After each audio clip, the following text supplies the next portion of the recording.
Namaste. Today's reading from the Bhagavad Gita is taken from chapter 7, Knowledge of the Absolute, and this is text 23.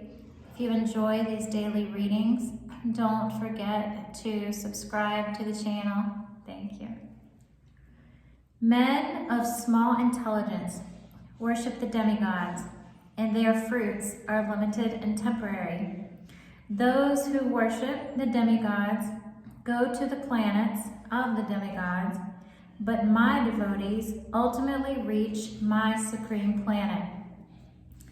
Some commentators on the Bhagavad Gita say the one who worships a demigod can reach the Supreme Lord.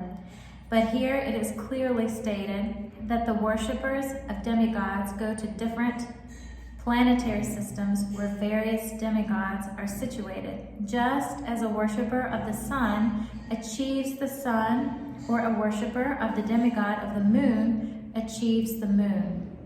Similarly, if anyone wants to worship a demigod like Indra, he can attain that particular god's planet. It is not that everyone, regardless of whatever demigod is worshipped, will reach the Supreme Personality of Godhead.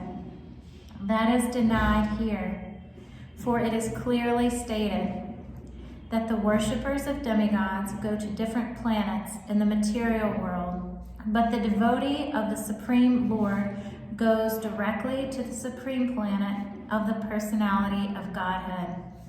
Here, the point may be raised that if the demigods are different parts of the body of the Supreme Lord, then the same end should be achieved by worshiping them. However, worshippers of the demigods are less intelligent because they don't know to what part of the body food must be supplied. Many of them are so foolish as they claim that there are many parts and many ways to supply food. This isn't very sanguine. Can anyone supply food to the body through the ears or eyes?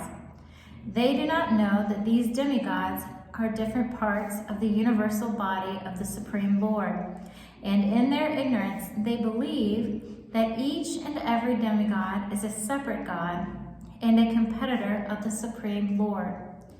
Not only are the demigods part of the Supreme Lord, but ordinary living entities are also. In the Srimad Bhagavatam, it is stated that the Brahmanas are the head of the Supreme Lord, the Kshatriyas are his arms, and the Vaisyas are his waist. The Sudras are his legs, and all serve different functions. Regardless of the situation, if one knows that both the demigods and he himself are part and parcel of the Supreme Lord, his knowledge is perfect. But if he does not understand this, he achieves different planets where the demigods reside.